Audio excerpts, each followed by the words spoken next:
What is up guys, it's me Bean here, and today we are going to be taking a look at the Sony PlayStation Portable. So let's get started.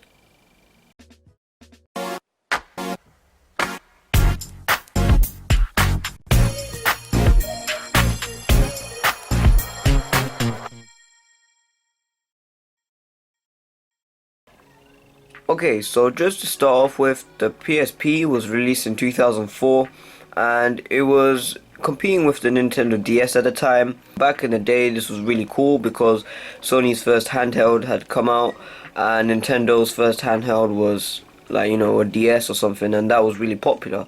On the front, as you can see, we have the D-pad, up, down, left, right. We've got the joystick, the only one joystick that the PSP had. The triangle, circle, X and square, and then here's some control buttons down here. So we got start, select, your music button. I'm not really sure that does a thing is for music. Your brightness, which to be honest the brightness wasn't that great either. And then here's your volume button. As you can see, you can increase the volume and decrease it. And then there's a home, so if you ever want to go home or something like that. On the top we have the shoulder buttons. No triggers, of course, like the Nintendo Switch. And then here's your latch to open the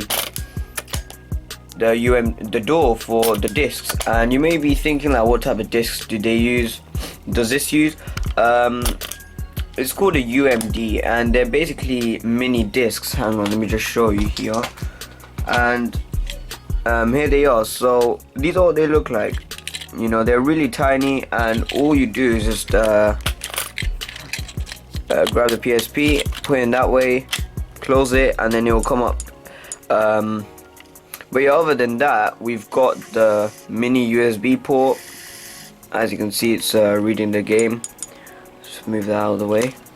And then we've got the power port and headphone jack. I don't know what that does. If you guys could tell me what it is in the comments below, that would be very helpful.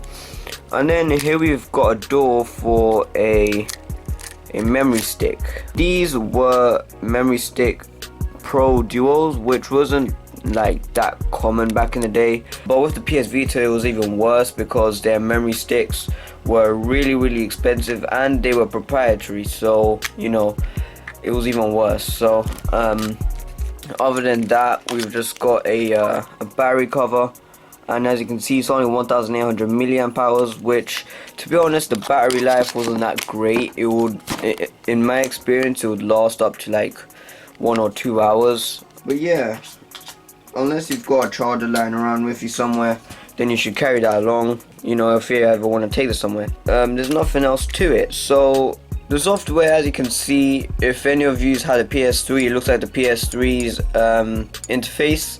And then the PS3 came out in 2006 and then just used this design. But to be honest, this XMB wasn't the first, it was a PSX, which was basically a Japanese DVD player. Oops, my light turned off, give me 1 second. Okay, so I'm back and I just turned my light. But as I was saying, this wasn't the first XMB. The PSX was the first had the first XMB, which was basically a PlayStation 2 and a DVD player built in. And most of the time you would use it as a DVD player, but you could also use it as a PS2 as well. And yeah, it was a little bit different than this, but on the PSP it looked way more cooler. Let's just talk about the screen for a second. The screen was okay, but it wasn't that great, and you won't be able to notice it on camera, but like it had a little bit of ghosting. Yeah, you can't really see it, but it had some ghosting on it. So on the themes, you can change the background, original, you can change the classic, which had this kind of theme going on. But I like your original and with a blue color because it looks pretty cool. You can also install custom themes, like I installed the 20th anniversary one. The color, I'm changing it back to blue, but of course there's different colors, red, brown, and background is just the wallpaper, and that's it. That's basically around it, apart from the fact they can install themes online. This PSP used to connect to my network. It's just the fact that now we've got such new networks that it doesn't connect anymore, so it'll just give me errors unless you go log into your router and change the settings or something like that. You can also look at photos, like if you've got pictures on your memory card, then you can access it here. But the camera, what Sony did was, I think it was Sony, they released an attachment on the top, so there will be a camera and then you can access the camera, and also you can play music and videos and also your games. And one thing that was really cool about the PSP was that you can access the internet and, you know, PlayStation Store, PlayStation Network, something that the DS at the time didn't have. So the DS was really limited. Like, you could, if you ever wanted to play online with people, it wasn't really online, but you have to stay in a range where multiple DS players connect to your DS, and then only one person needed the game to play together, which was really cool. Apart from the fact that you can't really go online and that kind of stuff. Well, of course, that was fixed with the DSi's. They gave you the Nintendo eShop and that kind of stuff. But that was later, where the PSP was, like, you know, years and years gone. But yeah, going on the internet and radio, and oh yeah, also you can use remote play with your PlayStation 3. Now my one, it says that it's registered, but it's not really connecting because of my internet connection. But other than that, you can control your PS3 from your PSP, which is really impressive. And you can download demos and, you know, that kind of stuff.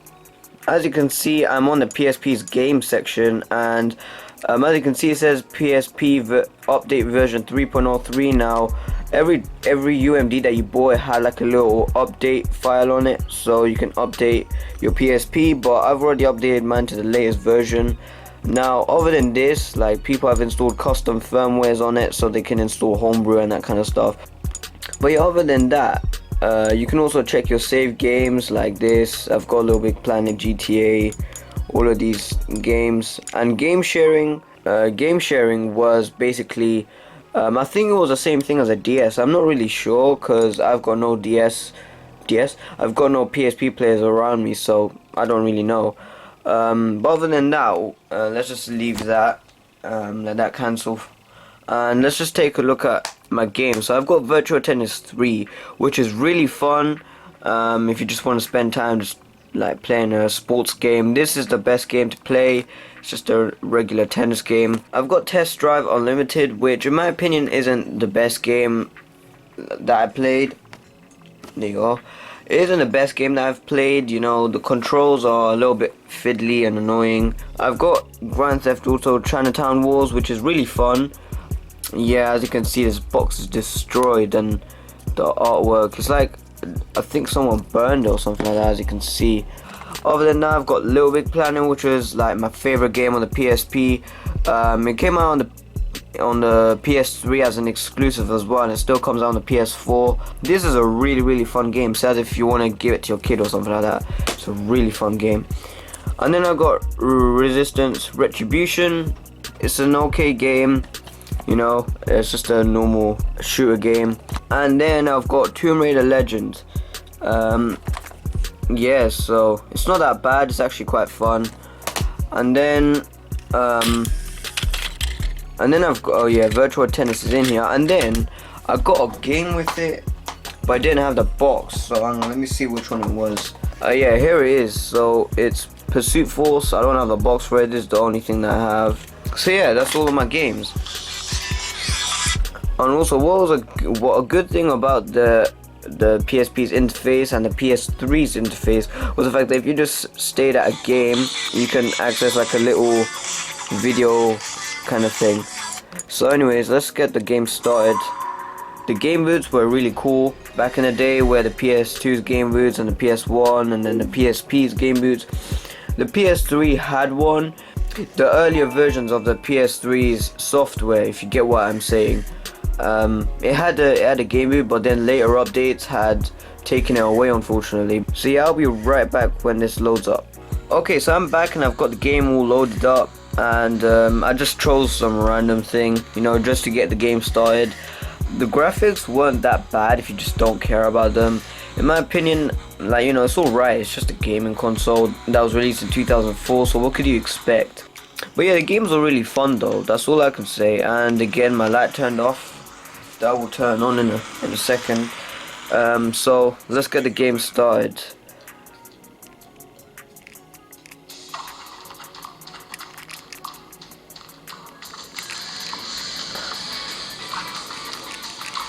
I don't know why I'm doing a little bit of a gameplay, but okay, sure.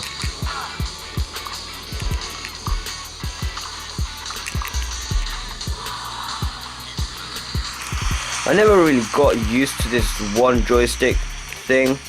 It kind of annoyed me because I always used to play games with a controller with two joysticks, like the PS2 I grew up with on the Xbox 360. So yeah, it doesn't really matter because I don't even play my PSP that much. It's just there just for collection and stuff. But it's not that bad though, as you can see. I'm doing okay in the game.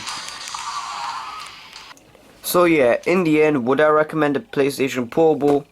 Well, it depends on your preference, to be honest.